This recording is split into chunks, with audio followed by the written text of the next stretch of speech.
Okay, let's start.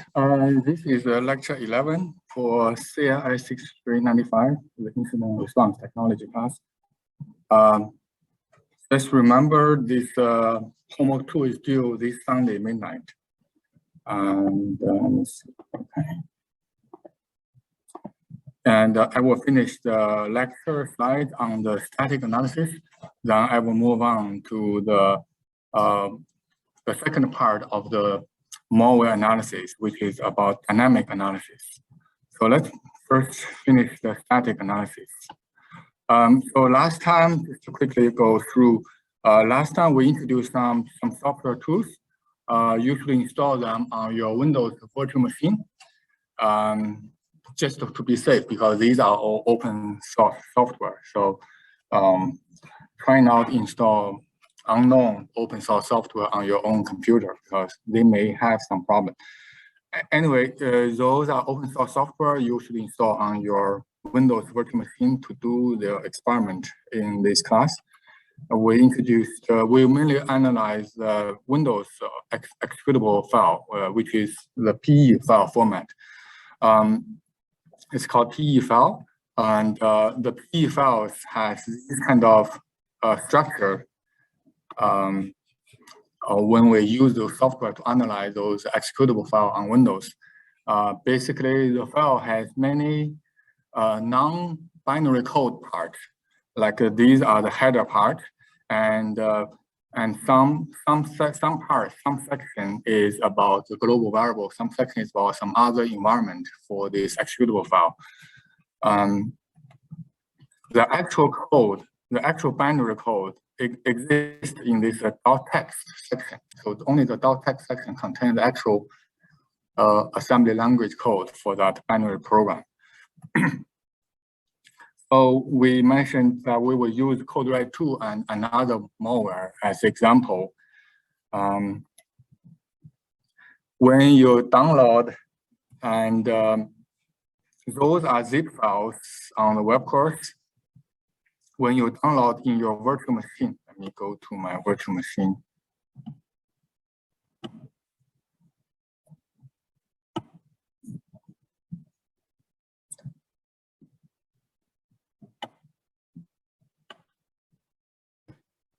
Oh, it's a little bit small. Let me make it bigger.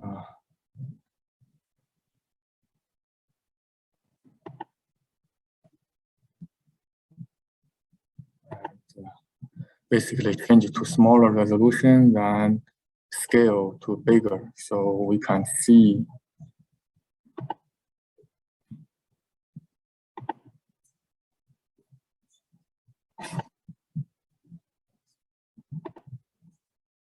Okay, so this is easier to see.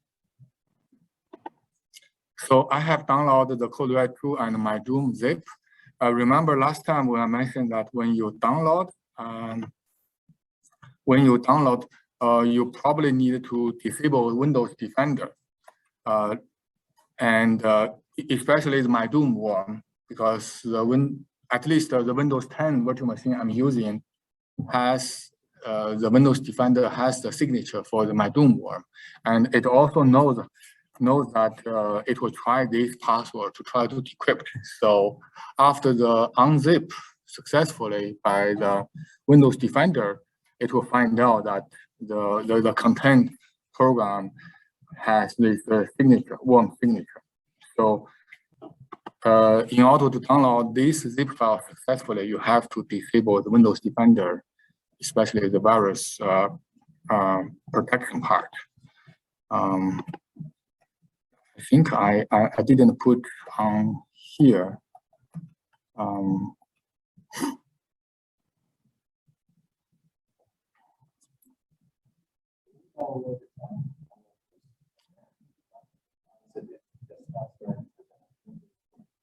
Yeah, so the one student asked question, can we download to our host machine? The answer is yes, you can download to your host machine, but most likely your host machine's antivirus software may treat it as malware, that it will prevent you from downloading. So if you want to download successfully, you have to temporarily disable the antivirus software, which may be dangerous for your host OS. So I would not recommend to download to your host machine. Even if it's zip, because this password, infected password, is known by the antivirus software company. Because this openmalware.org is right now it's disabled, but it was only disabled 2 years or 3 years ago. So before that, many people have downloaded malware code from this place. So it is well known to the security community.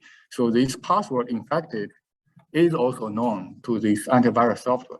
Like what I demonstrate, Windows 10 virtual machine, you cannot download MyDoom worm because it can't decrypt by using this default password.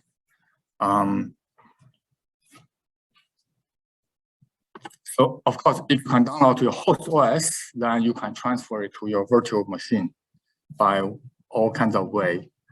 But we trying to avoid downloading to the virtual machine just to make sure that nothing will happen to your computer. So this virtual machine, when I download this one, I have to disable the Windows Defender. As I mentioned last time, Windows Defender, how to disable Windows Defender in Windows 10, because my virtual machine right now is Windows 10, so you can follow this instruction to disable the Windows Defender. Anyway, so after we download these two zip files, if we need to unzip it, and it will ask for password, infected, and this one as well.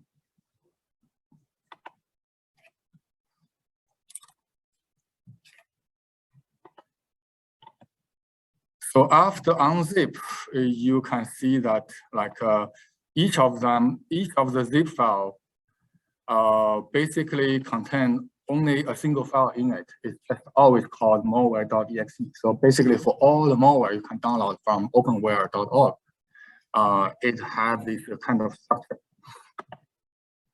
Now we can analyze those two executable because those are the Windows program.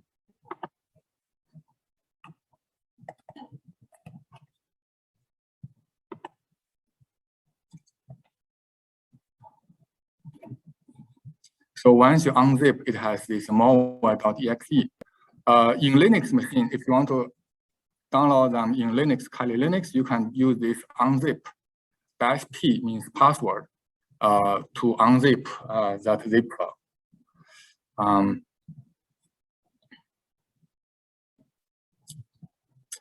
So suppose just to make it easier to understand, I will rename that under this code red directory, this one, I will rename it as code red 2, just to make sure. Code red 2. And I will rename this MyDoom, this one as MyDoom one. Okay. Now we can analyze it. And I use these two examples because those are two widely spreading worms, especially the code red 2. Code red is the first widely spreading worm. It appeared in June of, in the beginning of July 2001. So code red is the first widely spreading worm. However, code red worm code has its bugs in it. Basically, it cannot randomly generate IP address. It only generates IP address in a fraction of the IP space. So code red worm, it only infects a section of vulnerable computers in a section of the IP space. And it seems the author noticed that, then the author modified code red, and it's called code red 2. And these worm code have resolved that bug. then it can randomly generate IP address in the entire IP space. So code red 2 is, you can think that it's a complete version of the worm code. It started in August 4th, basically 1 month after the original code red was released. So it's this worm is a buffer overflow worm, basically attack the Windows web server. At that time, almost every computer by default, they will install Windows IIS server. Even for all the client Windows machine. I don't know why, but at that time, the default configuration for the installation is that this one is installed by default. So that's why it infected a lot of Windows computer at that time. This buffer overflow worm, basically when this worm is executed, it will try to connect to web server. Once it set up connection to a web server, it will send this HTTP GET command to the web server. So this HTTP GET command, you can see that this is a GET, it's normal, then a lot of X. Basically, this X is trying to make this GET URL to be long enough to buffer overflow this processing, this text processing code in this Windows web server. And after it buffer overflowed that reading buffer, and the actual worm code is here, is in here. This percentage U, this is a Unicode. Basically, you can put any byte value, and you represent any byte value using this percentage U. So this is very short. So actually, this is not worm code itself. This part only overflow the buffer, then generate a shell code. So basically, it generates a shell code, then the code red worm can log in to the remote web server. After it generates shell code, it will use this shell code to transfer the main body of the worm code to the compromised web server, to the compromised Windows machine. So you can think that this is a spearhead part for the worm code. The main body will be transferred once the spearhead create a shell, remote connection shell on the target server. So that's the code red worm. And if we analyze this code red worm, so code red worm is a binary code, but actually code red worm will not execute alone by itself because it's used this way to compromise remote web server. Then it will run in the memory. Then it will try to connect to other web servers. But you cannot execute it directly by typing this executable file name. If we use this analyze thing, first remember for static analysis, we first check the ASCII string in a binary program. So you can use this PE Studio to check the binary string.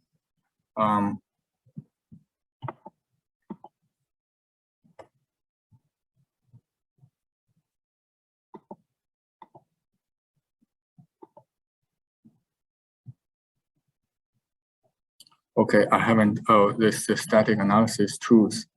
So these are the several open source software put in the static analysis tools. So you first use PE Studio, you open that malware code.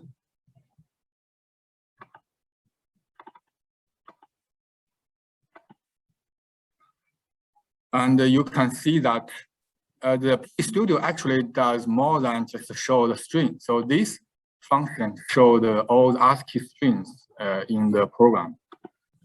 And this is show the size. So you can organize them by size. So minimum size is 4. Basically, any 4 consecutive bytes, if they can be represented by ASCII character, then this string function will show them up. Many of them doesn't make any sense. This just happen to be 4 bytes that happen to fall into this ASCII character, this byte value. So they are not really meaning anything. But this means anything. So this send clearly is a send command, which is socket programming. You have this send, and this is the sleep. So those makes meaningful mean. And if you go down, you can see this character, this code red II. So that is non-character. So why this worm is called code red 2? Because it has this signature code red 2 in its code. And why this string is useful? Because you can see all these functions, all these calling functions in the program. Because this program is programmed in C. So you can see all the calling functions like the socket. So clearly it creates a socket programming. So it will have networking function in it. And you can see it will do write Windows executable. This is socket programming, connect to a remote machine. And you can see this create thread. Code red worm, basically once it is running on a compromised machine, it will generate multiple threads. Actually, it will generate 99 other threads. So once it run on your machine, it will overall generate 100 running process on your computer. So it will consume a lot of resource on a compromised computer. Why it generates so many threads? Because it needs to spread out. So it needs to try all kinds of IP address to connect and compromise. Only using one thread program is too slow. So the code red worm also make it to be multi-thread program. So once it compromise machine, it generates 99 other threads. So all these running thread will do this infection, try IP address concurrently. So in that way, it will speed up its infection speed. And so you can see all these function calls. So get host by name, basically doing DNS query. And some other things you may see is it may have some printout function. So if a program has any print out any text, all those printout text will show up in here. And so this is some longer string. And here is the actual get command will be sent out by this code red program. It will send out this very long get command URL string to a target machine. So that is actual 415 bytes is a compromising URL. So this is a string function. And the string function will show what are the blacklist function string. For example, those are function calls. So like a copy file socket. This blacklist just means that these function calls you need to pay attention to, because those function calls may create some suspicious activities. And when you use PE Studio, you should pay attention to those function calls. So if we sort by blacklist, then you can see that these strings are blacklist. Basically means that they will they will access either kernel memory or operating system's own files, or they may do networking operation. Because any kind of malware, they have some networking component in them, because malware will need to either infect others or transfer some files from the compromised computer to remote attacker's computer. So these network functions, you need to pay attention, and administration functions, you need to pay attention. Administration function means they will do some, normally only operating systems program will do those actions. And the registry function means it will create it will modify the registry file in Windows. So all those functions you need to pay attention to.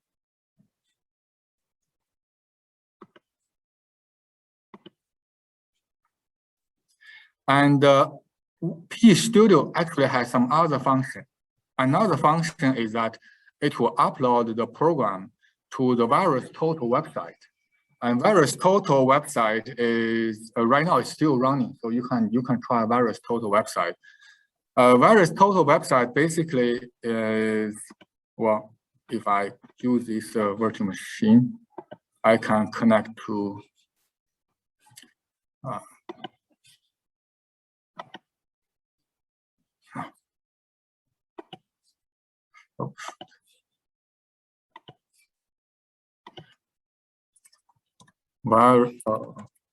VirusTotal.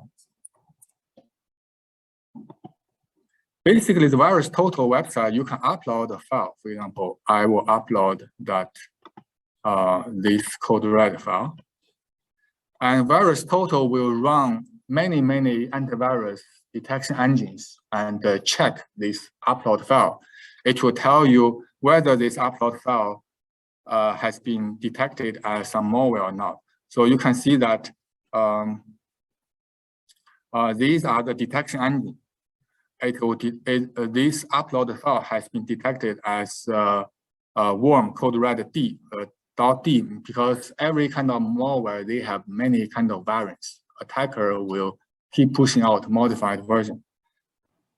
And so this is antivirus engine basically tell you, like CLAM AV, many users use that because this is a free software. It detected, and semantic detected as code red one. But these antivirus engine, they didn't detect this one as a malware, so it's so undetected. Like F-Secure treated as undetected.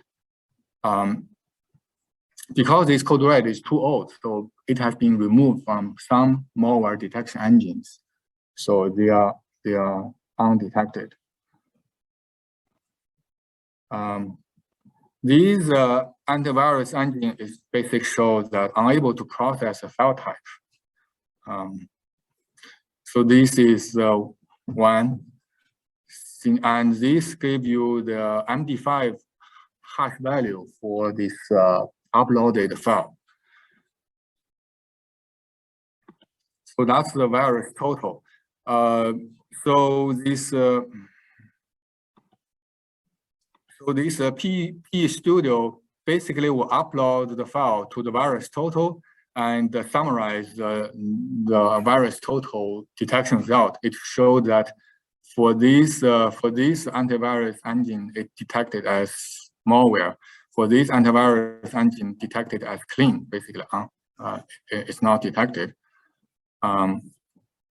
So it will just summarize the results. And of course, this is another indicator, basically tell you some information of the analyzed file. So that's the PE Studio. And this VirusTotal.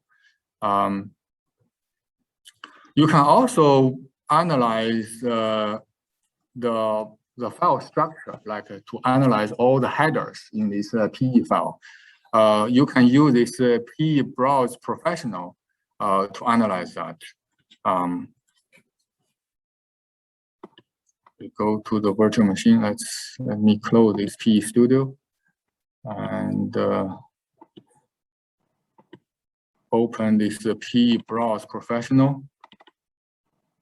Oh, this one needs need installation, so I will install it.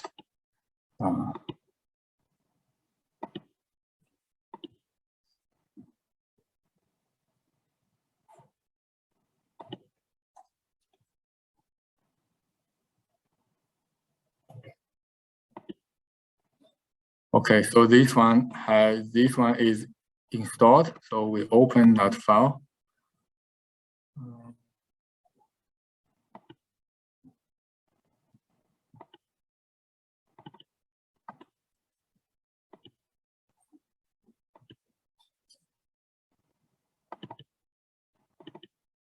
And this file, actually, this is not a PE file because this is not a Windows executable standalone program, this code red one. Even though for every malware, you download from openmalware.org, it's always named as malware.exe. But some of them, they are not standalone executable file.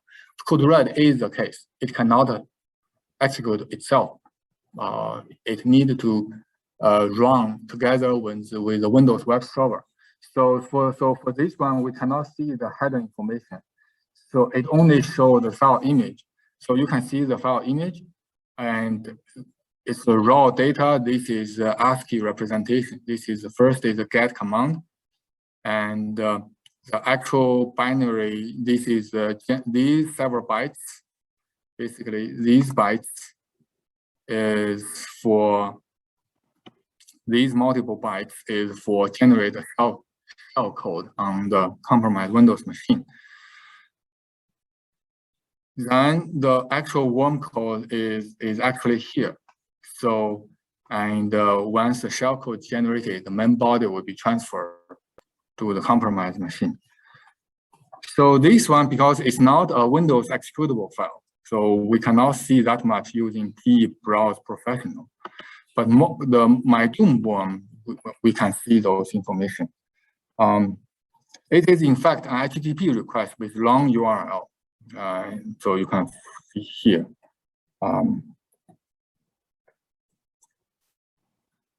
And code-red, because it is the first widely spreading worm, so there are many web pages give very detailed analysis of the code-red worm. So you can see these analysis. They basically show what's the running procedure for this malware. And MyDoom worm, I will focus more on MyDoom worm because this one is actually a PE file. It's a standalone executable program. So once you download, you can run it on your Windows machine, and it will. The basic action is that MyDoom worm, once it's executed, it will create a simple web email server. Then it will try to get all the email address that it can find on your local computer. Then it will send out emails to all these email address using its email server. And in the email, it contains the attachment. The attachment is MyDoom worm itself. Of course, the email has some tricks, just to try to trick a recipient that this is some fun stuff or something like that. So this is a standalone executable program. And if we see the string, so we can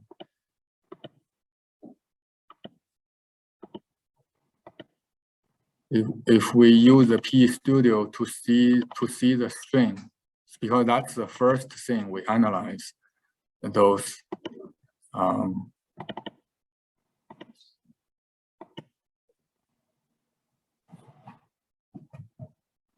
PE Studio will actually give a lot of information because this is actual PE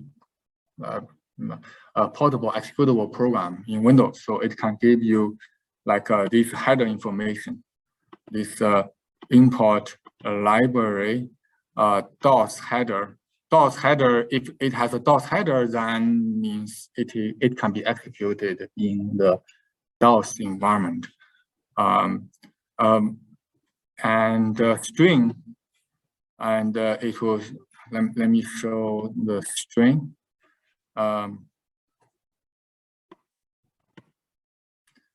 Well, this program cannot be run in DOS mode. So this is in a DOS header. So that means this one cannot be run in DOS mode. And it doesn't have very long string.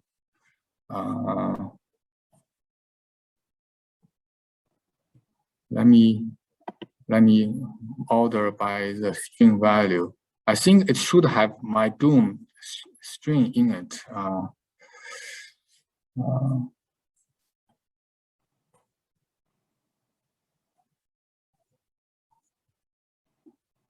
No, I couldn't find.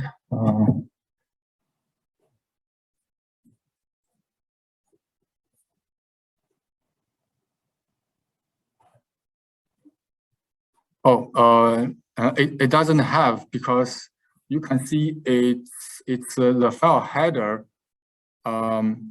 it doesn't show a lot of file header like the .text, debug. Those headers, they are not show up because if you see the file header, this is P00, so that is magic number for P executable.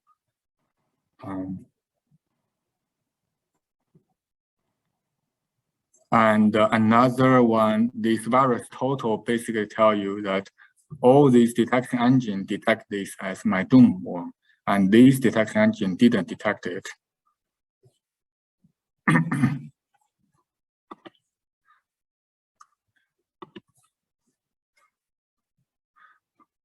One thing that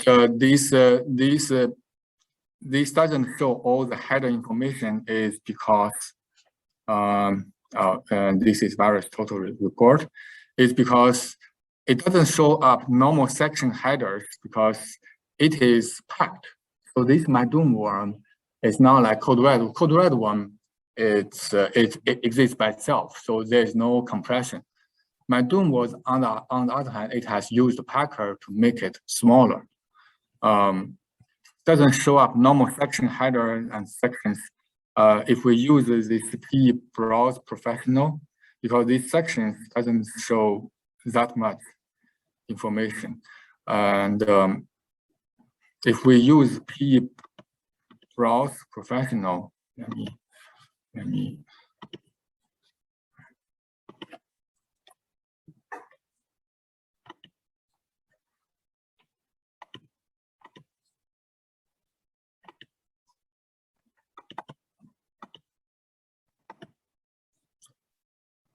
So this is DOS header.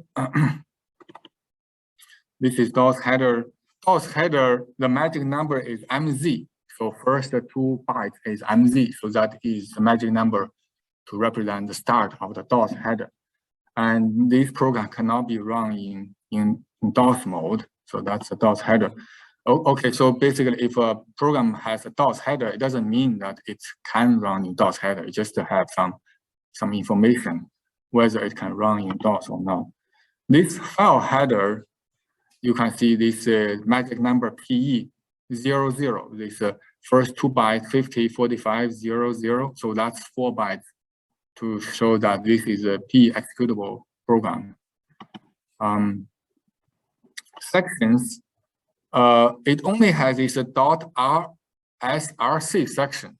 It doesn't have a .text section. If it's a P executable program, it must have a .text section to have the binary code. But this one doesn't have. Instead, it has these 2 sections here, UPX0, UPX1. This is because if you double click for anything here, if you want to see it, you need to double click this one in order to see that that section.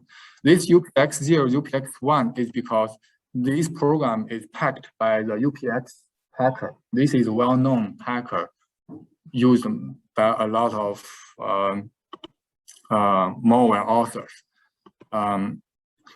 So these show that this is a packed program. How do we know it's packed by UPX? First, you can see the header. It has UPX0, UPX1. Secondly, you can use another program like exe info PE. It will tell you more about the packer information. This is another tool.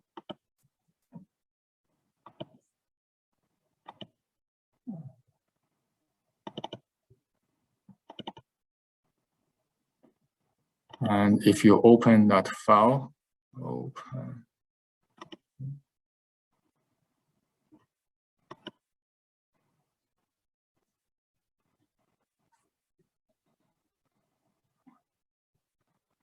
what? Open file, really?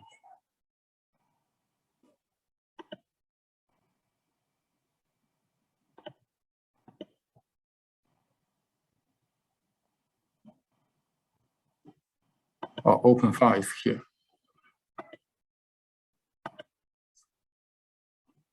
If we open this my doom, it will show information of the my doom. and it shows that this image is 32 bits executable, and it shows that it's a UPX.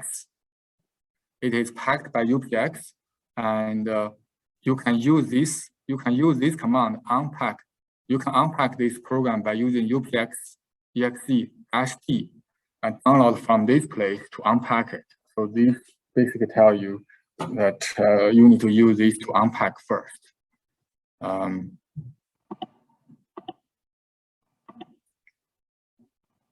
So we first need to unpack using this UPX program to unpack this one. UPX program you can download from here, but it's also included in my static analysis tools. And in Windows machine, you can run UPX.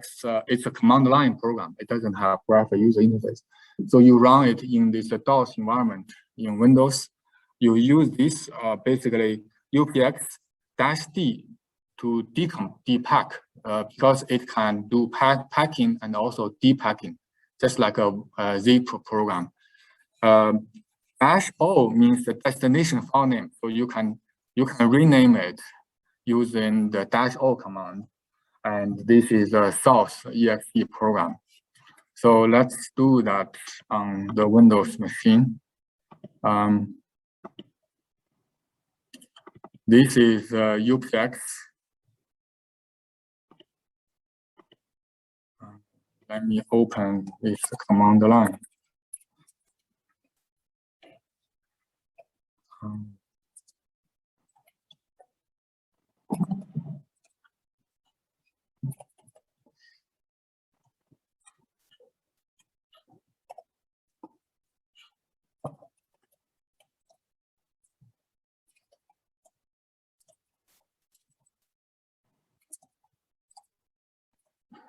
Because it's embedded in many directories, so it's a lot of trouble downloads. You can use tab to fill up the remaining part. So you can just type the first few characters for directory name and file name. Press tab to fill up that. So download. So we go to worm, this directory. So this my Doom worm is here, and now we need to use that UPX program. For simplicity, you can copy everything down in this program, in this part, but I needed to, right now I needed to know what's the directory. So this is in the download part.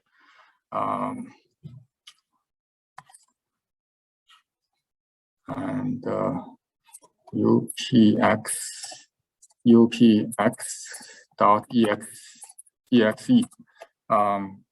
So this dot means the go to parent directory. So that's the old way when you use Windows machine, you type in the command line, and -d means depack. -o, suppose we rename it as my Doom unpack, and the source file is my Doom. Okay.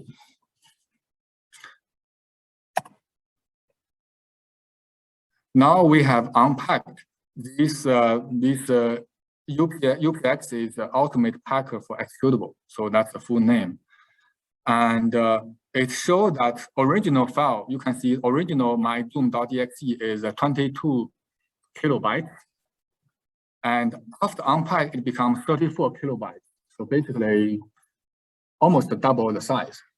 So that's why many networking programs, or many programs, they use packer, either UPX or zip, try to make it smaller, because otherwise the network transmission will take too long time. And so unpack is this one. So if we use DIR, you can see that original one is 22 kilobytes. After unpack is 34 kilobytes.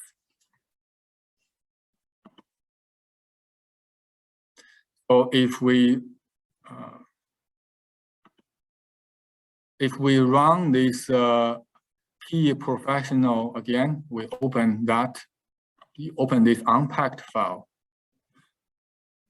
Then we can see this optional header, import sections.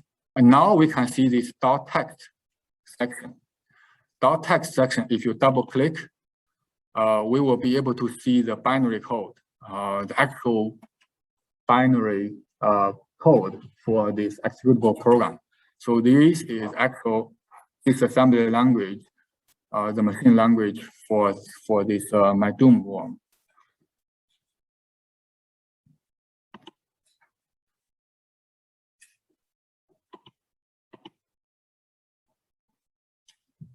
And if we use PE Studio to open this one,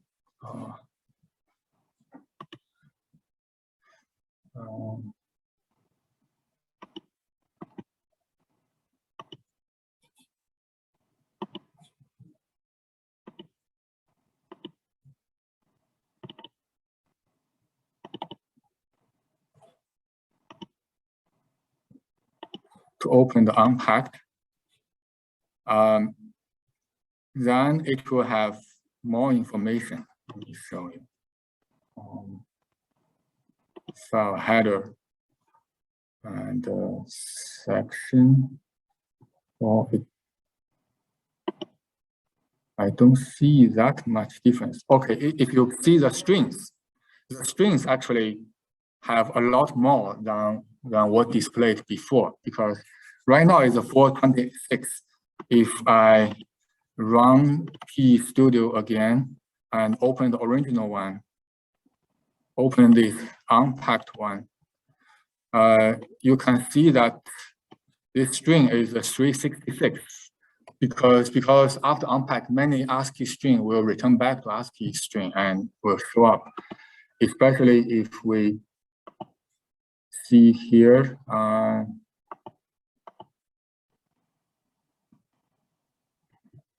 Now we probably can see this my Doom signature. Let me check.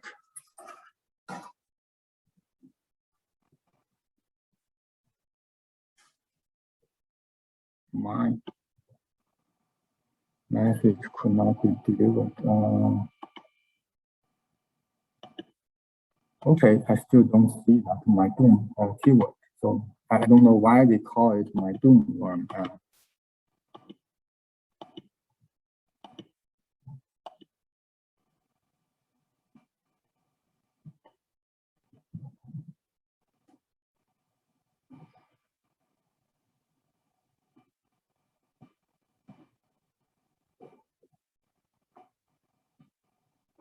Okay, I didn't find.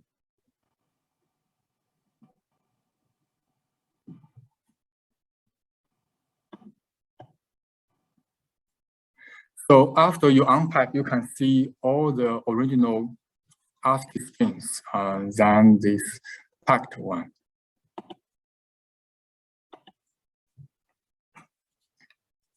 And also you can also see the binary code for this program, because before you unpack, then if you use PE Professional, PE Browse Professional, you cannot see this .text section. Then you cannot see this actual binary code.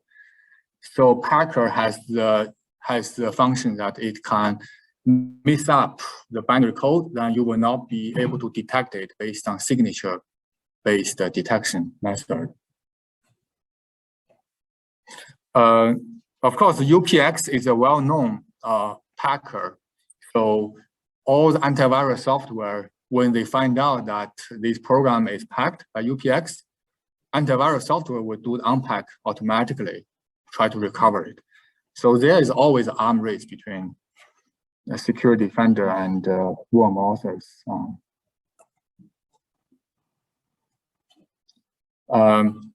Has 85 blacklist like this one has this original one. Because this one opened my Doom unpacked is a 17 blacklist. Let me show what's the What's this one? This one only has 2 blacklists because all the other blacklist string they are packed, so they will not show up.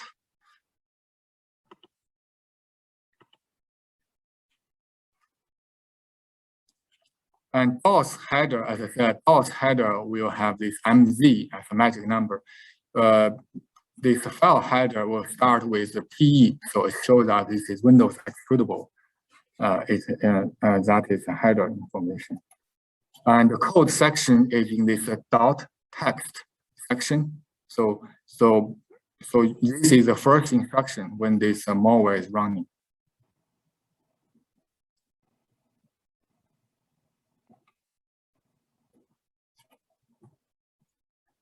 And import section will show many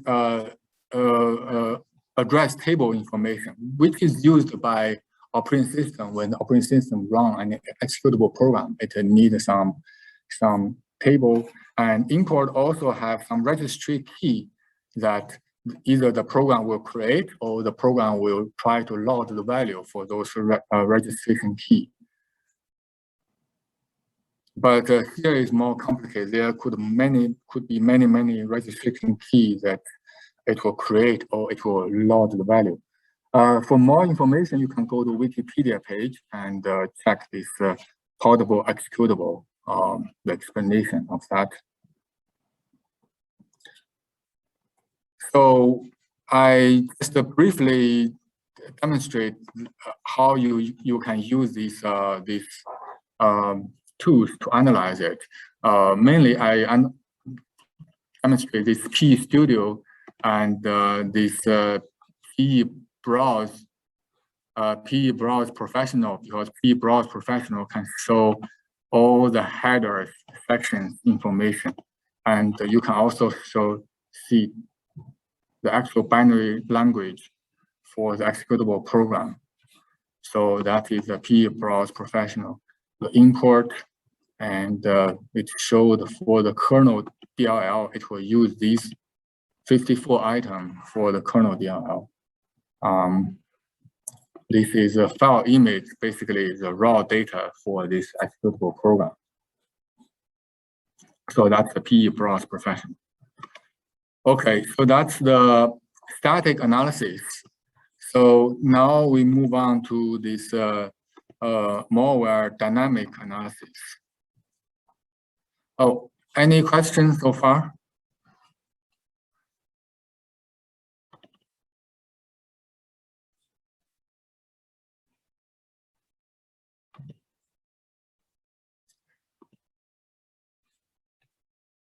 Dynamic analysis, I use this assembly language part of the slides copied from this tutorial. Dynamic analysis just means you actually run the program and to analyze the behavior of the program. Some question to be answered when you do dynamic analysis, like what changes take place on the file system or the memory when you run this suspicious program. Because if it's malware, then it may modify some system files on your computer. It may modify some memory, like kernel memory part in your computer. What process are launched? For example, code red worm, once it executed, it will create 99 other threads to run. So clearly that's a big abnormal thing. Even for Google Chrome, when you run Google Chrome, it actually will create multiple threads. Like sometimes it will create more than 10 threads running on your Windows computer. But because you Google Chrome, you can open multiple tabs, so it will run in multi-process. But even for Google Chrome, it only open 10, no more than 20 threads. But Code Red worm open 99 other threads. So what process are launched? And you can check this running process.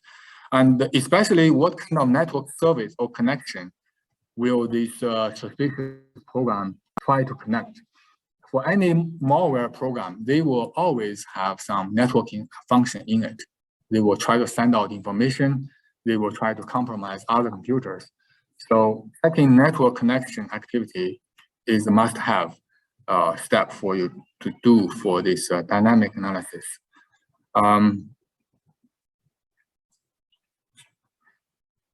What to look for, you monitor the time and date stamps to determine what files the malware has affected. So there are actually some program before you run the malware, you can take a snapshot of all the file in your file system, check those files modification time.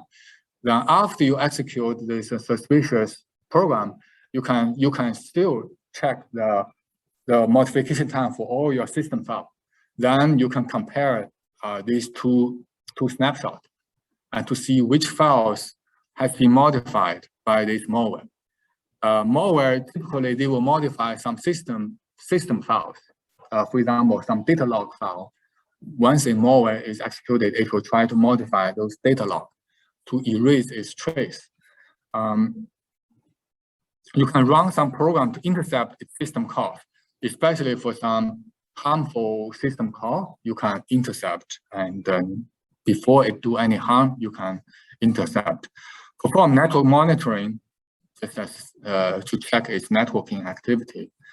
Check how this suspicious program interact with like a Windows registry, because Windows registry will have all the configuration information for all the installed program on the Windows, and also have the configuration for Windows operating system itself.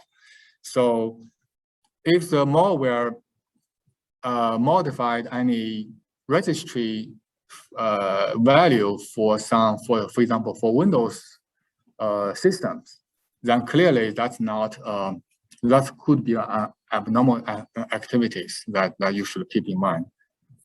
Or it modifies some other running programs registry value, which is also abnormal things to do. So, but when we execute this suspicious program, we should not execute them on the host machine. We should always execute them in a sandbox environment. Like the straightforward sandbox environment is the virtual machine. Because you can close the network connection for virtual machine, you can delete this virtual machine immediately and re-import another virtual machine image. So you don't need to worry about this malware destroy your system. So when you run the suspicious program, and you should, and in addition, you probably should run it from a debugger program, because if you want to monitor its running process. In Unix computing system, if you want to do dynamic analysis, there are some tools you can use to monitor for example, monitor what's the process is running on a Linux computer. The basic tool is this CIS command.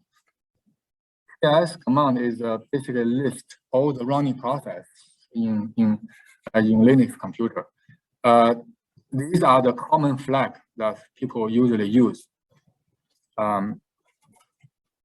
This -x means that include process without controlling TTY, means including all the background process, because those background processes, they don't need to control this terminal or keyboard, but they are running in the background. If you use -x, it will show those running process. And sometimes this could give you a lot of printout, and you cannot see them clearly, but you can save the result into a text file in order to see. So let me show. This is my Kali Linux.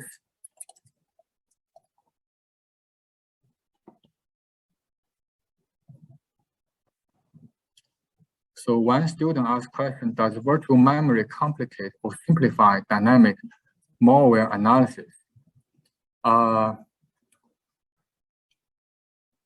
Virtual memory, I think it could complicate dynamic analysis.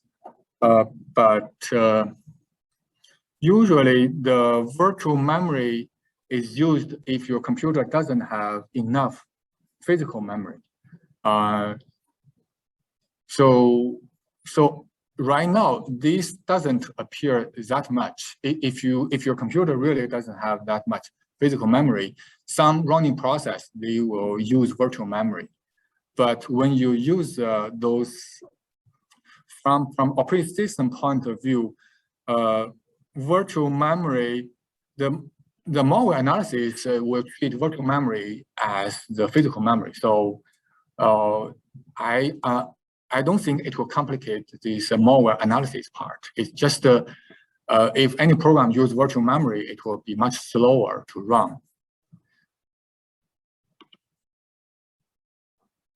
So this is my Kali Linux. If you directly type PS, then PS will show the running process of my user account. If you use PS-X, it will show the background running process by my account. So these only show two because those two running process is controlling the TTY, basically this terminal, this shell terminal. But there are many background process running belonging to my user account. So these just show all the background program that is running.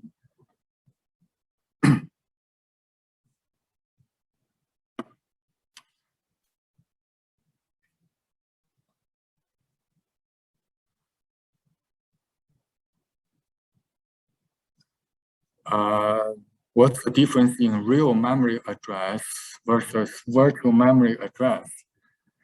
I'm not exactly sure the questions here. The operating system use virtual memory just to make sure that it can run some big program, even if the computer doesn't have enough physical memory. So, so that's basically that's my understanding for this virtual memory stuff. But virtual memory has nothing to do with this virtual machine stuff. Virtual machine is completely different concept for the virtual memory. Okay.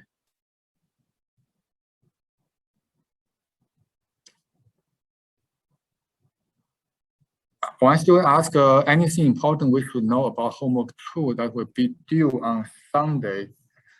Well, if you have any questions for homework 2, you can always ask me during my office hour. Like today, I will have office hour from 12 to 1:30.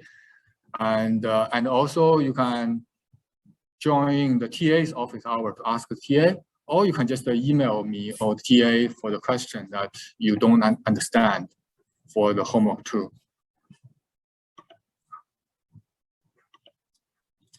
So PS-AUX will show more information as the slides. This -U will select effective user ID. -A will show all the running process, including other users. -A will show all the running process.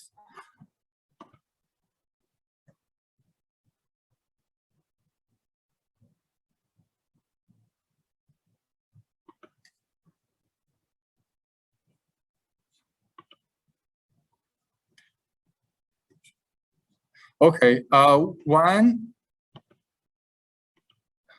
one thing that because this will print out so many stuff and you cannot see on the screen, then you can use the redirect, like you redirect the output, the screen output to a text file. Then this all the output will be in this text file, and you can use a text editor to read this text file. So this is the text editor, and and you can see all the information in the output and analyze it later.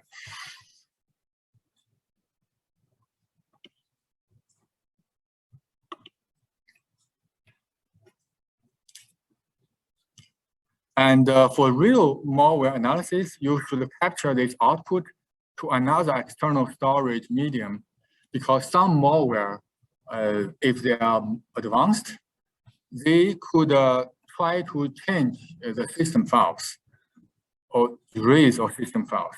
And in addition, even for this PS program, you may not be able to trust its output information, because some advanced malware, like a rootkit, once it's running on a Unix machine, it will actually replace PS with a Trojan housed PS program. Basically, this Trojan housed modified PS program will list all the running process except the malware its own process. So if you use that PS, you will never see this the malware's running process in the background. Will not show the presence of the running malware. So that's but of course that is only for this advanced malware, this rootkit type of malware. Another program people usually use is called NetStat. NetStat will show these networking activities. Suppose you are not running Wireshark to capture network traffic. NetStat will show all the open connections between these computer and remote computers. And so NetStat-TA will display only TCP connection. NetStat-I for display statistics for the network interface. This one will list all the ports, -A. -L will list only listening port. So suppose you want to see what kind of port is open on the current computer, you can use NetStat-L to show that. Let me try.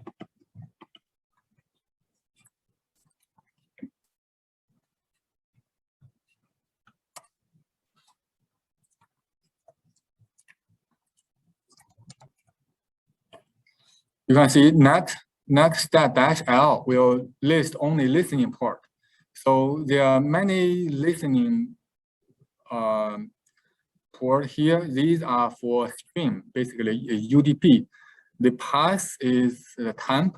So these are all, they are actually not networking program. They are receiving from, because all the running process, if you have any inter-process communication, they could also rely on TCP/IP for the inter-process communication. So listening port could also be some internal process. One is sending data to another running process on the computer. So there could be many other running process here.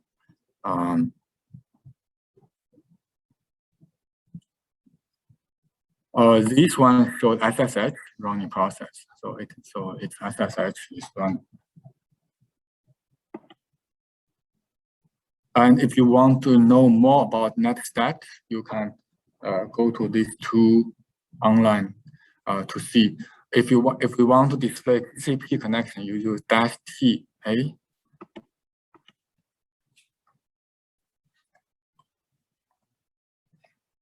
Right now, my computer doesn't have any TCP connection. So if I open a browser, suppose I connect to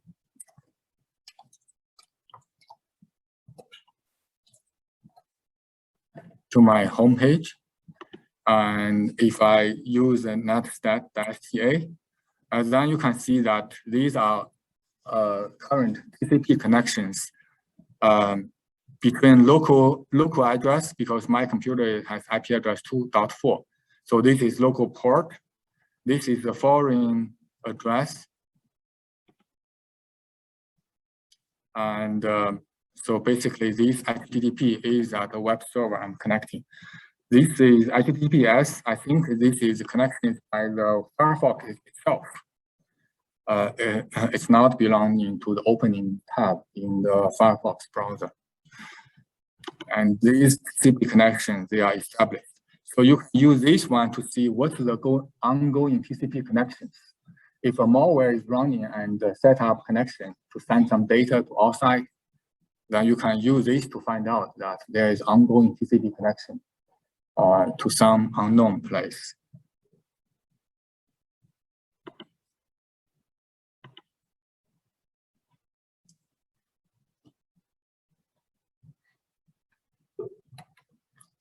Another program is LSOF, is a list of open files. Because you want to know what file is open.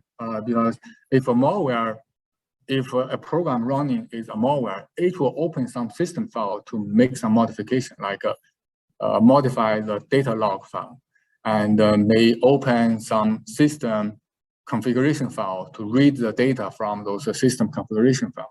So you can use LSOF to find out what file is currently open by the running process in the computer.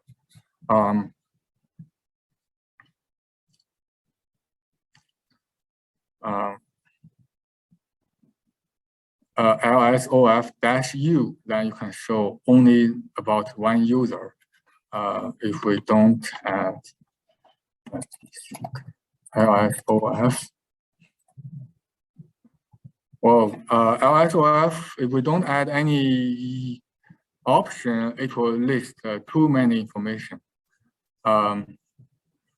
Like these are the system DLL, because basically this file is open because this graphic user interface in the Linux GNU, this graphic user interface is opening all these files.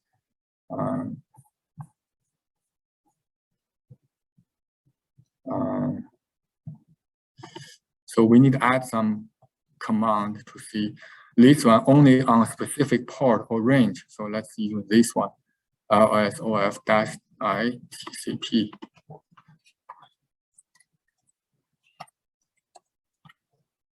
For example, just to check port 80. And there is a port 80 show up here.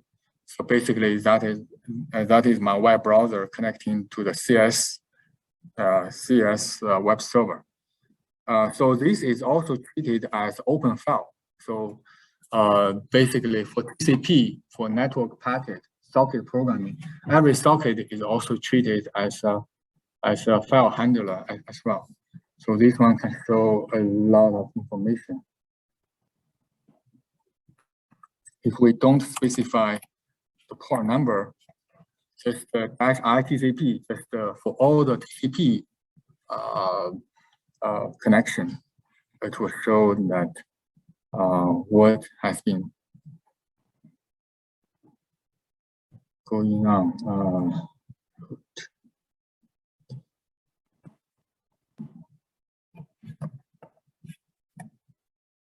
Okay, now the port 80 is gone because it seems I believe is because the browser here.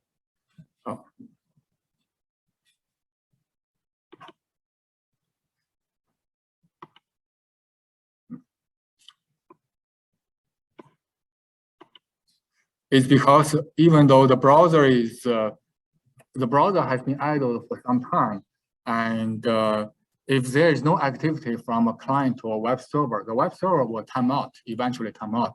Usually web server timeout is 1 minute, 2 minutes, 5 minutes. Once they time out, the browser, the web server will close the TCP connection with the browser.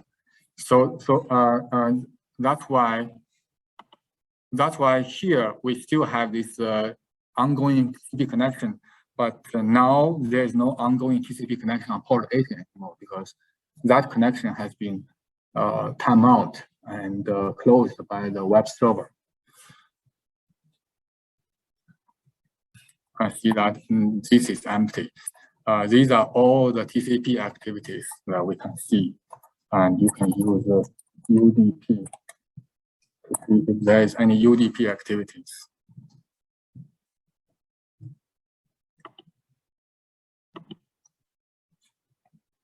Another maybe more useful program is called strace. Is trace the system calls and the signal functions in an executable program. So it can get more information on an executable program when it is running. So you can see all the function calls this program has used, all the signals it generates. Signal just means like interrupt, like it could some signal for a program is like it can terminate some process. That could be a signal, kill signal, kill some process, and some other signal like abnormal exit signal. So all these are called signal. System call is any program will have some functions that use the system kernel functions. So those are all the signal, all the system calls. So if we check what system calls has been used by a program, then we can see a lot of activity for that. So this is strace. Strace is not installed, does not install strace, but you can install it easily by using this apt-get install strace to install it, because this is exists in the App Store for the Kali Linux. Let me see if I have installed strace or not. Okay, so if I first type strace, it's not found, but it can be installed. So if I type yes, then it will be installed by using this app install strace to install it. Because it is in the App Store, this App Store is Kali download in this. So now the strace has been installed. Now we can use strace to monitor a running program. How do we do that? The basic way is that strace all means save the output to a text file. Otherwise, it will print out to the computer screen. You cannot see that much information, too much printout. So all will save the printout to a text file. Then you give this executable program here. It will start to execute that program. So strace is like a debugger. It will run a program under its monitoring environment. So we can run, for example, if I make a directory, like a make_dir is a make directory. So if I use strace to monitor, like, so to monitor this make_dir program, like make_dir, we make a temporary directory. You can see this temp has been created, and now we can you can use the editor. There are many text editors in Kali Linux, but I'm more comfortable with using this Pico editor, PICO. We can see this output file. So these are the strace output. So you can see that strace first call this system call execute execve function. So when you write a C program, you can use this system API. Basically, it executes this command, make_dir command, and these are the input parameters for the make_dir command. Then this second system call is access and open net file stat. So these are the file system function call, and the close and the read. And so those are the function calls we can see.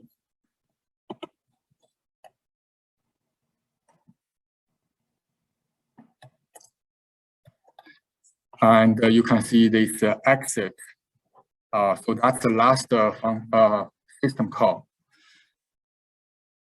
This make_dir is basically change its attribute. So make this temp to have this attribute. And this is last. So this is the strace output.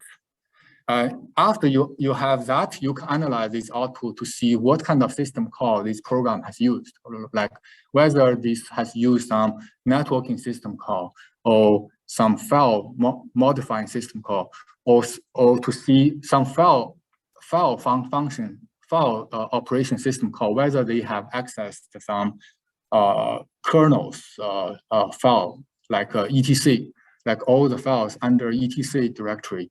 Normal programs should not modify those files. If it accessed those files, then it may be suspicious. So this is strace, and we don't have time, but next time I will show how we can analyze strace output, because strace give us a lot of information about a program. Okay, that's all for today's class, and I will finish this in next Monday class and give a case study using this dynamic analysis.